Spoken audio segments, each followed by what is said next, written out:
They say justice is blind. But sometimes it's blindfolded on purpose, stumbling not out of fairness, but out of fear, prejudice, and haste. In 1944, in the small, racially segregated town of Alcolu, South Carolina, a 14-year-old black boy named George Stinney Jr. was taken from his home, accused of a crime he didn't commit. No lawyer, no family, no defense. Convicted in under 10 minutes. Executed by the state just weeks later. He became the youngest person executed in the United States in the 20th century. But this isn't just a story of a child's execution. It's the story of how a broken system allowed it to happen. It's the story of a town desperate for a scapegoat. It's the story of a family shattered and a name nearly erased from history. Until decades later, when a handful of people refuse to forget. George Stinney Jr. was born on October 21st, 1929, in Pinewood, South Carolina. He was the second youngest of 5 children in a working-class black family. His father worked at a local lumber mill. His mother stayed home to raise the children. They were close-knit, devout, and hard-working. The town of Alcolu was split cleanly by the train tracks. White families lived on one side, black families on the other. Schools, churches, stores, even the cemetery, everything was divided. It was a Jim Crow South, and children grew up knowing exactly which side of the tracks they were allowed to walk. George was a quiet, curious boy. He liked to draw. He loved helping around the house, feeding the family cow, riding his bike with his younger sister Am. At school, he was respectful, smart, and polite. There was no sign, not a single record, of trouble, aggression, or violence. On March 23, 1944, 2 young white girls, 11-year-old Betty June Binnicker and 7-year-old Mary Emma Thames, went out for a bike ride. They were seen near the black side of town asking about wildflowers. George and Am, playing in their yard, said the girls stopped briefly to ask a question. Then the girls rode off. That was the last time anyone saw them alive. Later that evening, after the girls didn't return home, a search party was formed. The next day, their bodies were discovered in a muddy ditch near the railroad tracks. Both girls had been brutally beaten in the head with what investigators believed to be a railroad spike. Shock turned to fear. Fear turned to anger. And within hours, police descended on the Stinney home. George and Am were questioned, separated from their parents. George was taken to the local jail. He was just 14. He didn't understand what was happening. He never returned home. There was no warrant, no formal charges, no evidence. But within a few hours of his detention, the police announced that George had confessed to the murders. There was no written statement, no signature, no witness, no lawyer present, no transcript, just the word of 2 white officers who claimed the boy had broken under pressure. George denied it. In the few letters he later wrote, and in what little testimony we have from him, he insisted he was innocent. He said he didn't even know what the officers were talking about. He asked for his parents. They never came. He asked to go home. He never would. George was held in isolation for 81 days in a jail cell too big for a small frame. His family was forced to flee town after receiving threats of violence. They were denied any contact with their son.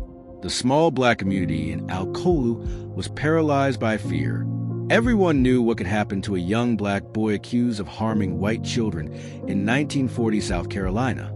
On April 24, 1944, George Stinney Jr. stood trial for murder in Clarendon County Courthouse. The courtroom was packed, mostly with white townspeople, reporters, and officials. No black residents were allowed inside. Outside the courthouse, armed officers stood watch to prevent mob violence. Tension filled the air. George's defense attorney was a local political figure appointed by the court. He had no experience with capital cases. He spoke with George briefly the morning of the trial. He didn't cross-examine a single prosecution witness. He didn't challenge the so-called confession. He called no witnesses on George's behalf. Not even Am, his sister, who was with him at the supposed time of the crime. The trial lasted barely 2 hours. The prosecution offered no physical evidence, no fingerprints, no bloodstains, no murder weapon, No witnesses who saw George commit the crime. Just the unrecorded confession and speculation. That was all it took. The jury, all white, all male, deliberated for just 10 minutes. Guilty. No recommendation for mercy. No questions asked. The judge sentenced George to death by electrocution. He was 14 years old. When the verdict was read, George didn't cry. He didn't scream. He sat quietly, still in shock. A child lost in the machinery of a system built to crush him. There was no appeal filed, no review. The execution was scheduled just weeks later on June 16th. George was transferred to the South Carolina State Penitentiary in Columbia. There, he waited alone. He wrote letters to his family, asking when he could come home. He clung to his Bible. He was so small, the guards struggled to find a uniform that fit. Most inmates were adults, hardened men. George was a child, alone, terrified. The night before the execution, George received his last meal. He reportedly ate fried chicken, collard greens, and a slice of cake. He slept poorly, waking several times. In the early hours of June 16, 1944, he was led to the death chamber. Witnesses described the scene. George entered the room wearing a loose-fitting striped jumpsuit. He held a small Bible in his hands. At 5 feet 1 inch and 95 pounds, he was too small for the electric chair. Prison staff stacked a Bible and a phone book beneath him so the electrodes could reach. The execution hood was too big. As the first jolt of electricity surged through his body, the mask slipped from his face, exposing his young, terrified expression to the entire room. He twitched. He gasped. His body shook. It took 3 bursts of electricity to kill him. And just like that, George Stinney Jr., 14 years old, barely old enough to tie a necktie, was dead. No funeral. No apology. Just silence. For decades, his story was buried. Just another name lost in the tide of racial injustice. The Stinney family left South Carolina in fear. They never spoke much about what happened. Who would listen? Who would believe them? The grave marker bore only his name and dates. October 21st, 1929 to June 16th, 1944. But even in silence, the truth has a way of resurfacing. Years passed. Civil rights grew. Stories began to circulate. Writers, historians, and activists slowly uncovered what happened in that courtroom. The photo of George, small, wide-eyed, standing next to a deputy twice his size, began to circulate again. People wanted answers. How could a child be tried, convicted, and executed in less than 90 days? With no evidence, no defense, and no appeal, how did the system justify it? How many others suffered the same fate? In the 2000s, attorneys and human rights advocates took a closer look at George's case. They found that the transcript of his trial was barely 24 pages. No forensic evidence was ever recorded. No autopsy photos remained. The original police files were lost. It was as if history itself wanted to forget. But George's family never did. They spoke out softly at first, then louder. They demanded his name be cleared. They found new allies, legal teams, scholars, even some public officials. In 2013, they formally filed a motion to vacate George Stinney Jr.'s conviction. In December 2014, 70 years after his execution, Judge Carmen Mullen ruled that George had not received a fair trial. She called it a fundamental constitutional violation of due process. His conviction was vacated, officially overturned. George was innocent. Too late to save him, but not too late to tell the truth. When the judge's ruling came down in 2014, it sent shockwaves through the legal world and beyond. For the first time, the name George Stinney Jr. appeared not as a footnote in criminal history, but as a symbol of everything that had gone wrong. The court acknowledged what George's family had known for generations, that his confession was never properly recorded, that no defense had been mounted in his favor, that the speed of the trial defied any notion of justice, and that his execution was a constitutional disgrace. Judge Carmen Mullen's words echoed with both compassion and sorrow. She didn't simply call the conviction invalid. She went further. She said the court had failed George Stinney Jr. on every level, that a 14-year-old child had been rushed through the justice system with no meaningful defense, and was executed in a manner that was cruel and unusual by any standard. She wrote, "This court is aware of the limited means of recourse in a case such as this. However, there can be no doubt that the confession presented at trial was highly likely to have been coerced." With that ruling, George's record was cleared. He was declared innocent, and the silence that had surrounded his name for decades was finally broken. But what does exoneration mean to a child who died in an electric chair 70 years earlier? To a surviving family, sisters, nephews, and great-grandchildren, it meant vindication, relief, but not closure, because no apology can undo the terror. No ruling can bring back the laughter of a child taken too soon. And yet, George's story did more than right a single wrong. It sparked a wider conversation about justice, race, and how America treats its most vulnerable. In classrooms, law schools, and social media forums, people began asking hard questions. How many other George Stinneys were there?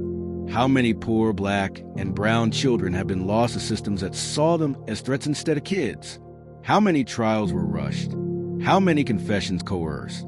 How many executions irreversible? Historians revisited other cases. Journalists exposed flaws in the juvenile justice system. Activists renewed calls to end the death penalty, especially for minors. And artists, musicians, and filmmakers turned George's life into songs, plays, books, and documentaries. In 2019, George Stinney's story was adapted into an opera. The haunting melody of a child's voice echoed through concert halls, reminding audiences not only of what happened in 1944, but of what could happen again if society forgets. In many ways, George became more than just a victim of injustice. He became a symbol of resilience, of remembrance, of the need for accountability, not just in courtrooms, but in culture. Schools across America began teaching his story, not just as a legal case, but as a moral lesson about power, about silence, about race and reckoning. For many students, George's face was the first time they saw the consequences of a justice system that doesn't see every life the same way. And slowly, the image of that small boy sitting silently in a courtroom, barely tall enough for the electric chair, began to reshape conversations about criminal reform. But the truth is, George's story never should have happened. The system didn't fail him accidentally. It failed him because it was designed to protect some and punish others. In 1944, a black child's word meant nothing in court. His family had no resources, no legal aid, no press to tell their side, no crowd to rally and protest. Just fear, just silence. So the state took a 14-year-old child, called him a monster, gave him no chance to defend himself, and put him to death. And the world let it happen. For over 70 years, George's name was buried under the weight of silence. But once uncovered, it carried more than pain, it carried purpose. His case is now cited in legal textbooks. His photograph is shown in documentaries. His story is taught in universities. And his name is spoken in courtrooms as a reminder: justice rushed is justice denied. George Stinney Jr.'s execution may have happened in 1944, but the themes of his story echo across generations. Injustice isn't confined to the past. It's not frozen in black and white photographs or locked away in old court transcripts. It's alive. It's breathing. It lives in the policies that still disproportionately punish children of color. It thrives in systems that confuse poverty with guilt and silence with admission. Even today, America remains the only developed country that still sentences minors to life without parole. Thousands of children, many barely into their teens, are tried as adults every year. And while laws have evolved, one thing remains disturbingly consistent. Black and brown youth are far more likely to be prosecuted harshly, denied proper representation, and sentenced more severely than their white peers. They're often seen not as children to be guided, but as problems to be removed. In the years since George's name was cleared, new cases have emerged, painfully similar, eerily familiar. Take Kalief Browder, a teenager from the Bronx arrested at 16 for allegedly stealing a backpack. He spent 3 years in jail at Rikers Island awaiting trial, 2 of those years in solitary confinement. He was never convicted of a crime. Eventually, the charges were dropped, but the psychological damage was done. Kalief took his own life at 22. Or Melissa Lucio, a Latina mother in Texas who was sentenced to death for a crime forensic experts later said may never have happened. She, like George, was interrogated for hours without proper counsel, coerced into a vague confession, and judged by a system that rushed to punish instead of understand. These stories, decades apart, are part of the same pattern. That's why George Stinney's story still matters. Because it's not just about what happened in 1944. It's about what keeps happening when we don't learn. It's about the danger of silence, the danger of indifference, the danger of believing that a confession is always the truth, or that a trial always means justice, or that a courtroom is a safe place for everyone. In the wake of George's exoneration, movements around juvenile justice reform gained traction. Legal scholars began advocating for better protection for minors during interrogations. Lawmakers proposed stricter standards for what counts as a confession when dealing with children. And a growing chorus of voices began questioning whether the death penalty, especially for children, should exist at all. But despite progress, the system still stumbles. Children in poor communities often face public defenders who are underpaid and overworked. Their families can't afford bail or private attorneys. Their schools, instead of supporting them, may push them into the juvenile justice pipeline. A wrong word, a bad neighborhood, a minor mistake, and suddenly a child finds themselves in handcuffs. It's a cycle George would have recognized. What makes his story uniquely tragic is that it was entirely preventable. The state had every opportunity to pause, to question, to reconsider. But it didn't, not because it lacked the means, but because it lacked the will. Because back then, justice had a face, and it wasn't George's. Today, we can no longer claim ignorance. We know the signs. We see the cracks. We hear the cries from families, communities, and survivors who've lived through the system's mistakes. The only question now is, what will we do differently? They say time heals all wounds. But history teaches us time doesn't heal what we refuse to face. George Stinney Jr.'s name, once buried beneath injustice, now stands as a solemn reminder. A boy, not yet old enough to shave, was strapped into a machine of death for a crime he didn't commit. Not because of what he did, but because of who he was. Black, poor, powerless. In America, that combination has often been a dangerous one. But George's story has become more than just a tragedy. It's become a turning point. His image, small, wide-eyed, dwarfed by the weight of the system, has awakened something. A truth we can no longer ignore. A warning about what happens when fear overtakes fairness, and when silence drowns out justice. Today, his story is being told in classrooms, courtrooms, documentaries, and even in music and art. He has become a voice for the voiceless. A symbol of why we must protect the rights of every child, regardless of skin color, income, or background. Because George is not alone. There are countless others, boys and girls, men and women whose lives were shattered by a justice system that moved too fast, looked too hard at their skin, and not hard enough at the facts. But it doesn't have to stay that way. Every time we tell George's story, we challenge that system. We shine a light into the dark corners of our history. We say, this happened, it mattered, and we won't let it happen again. We say his name not out of pity, but out of purpose. We remember him not because he was executed, but because he deserved to live. We carry his story not as a burden, but as a responsibility. And in doing so, we honor not just George, but every child who has been wronged, every family who has waited for justice, and every voice that still dares to speak truth to power. So when you hear the name George Stinney Jr., don't just think of a 14-year-old boy lost to history. Think of the child who could be your son, your brother, your neighbor. Think of the system that took him. And then ask yourself, what will you do with the truth now that you've heard it? Because stories alone don't change the world, but the people who tell them and the people who act on them do. Don't forget to leave your thoughts in the comment. Click on the like button, share, and subscribe. You can also visit our page to watch the full unveiling story of Celeb Browder and Melissa Lucio on how they were wrongly convicted.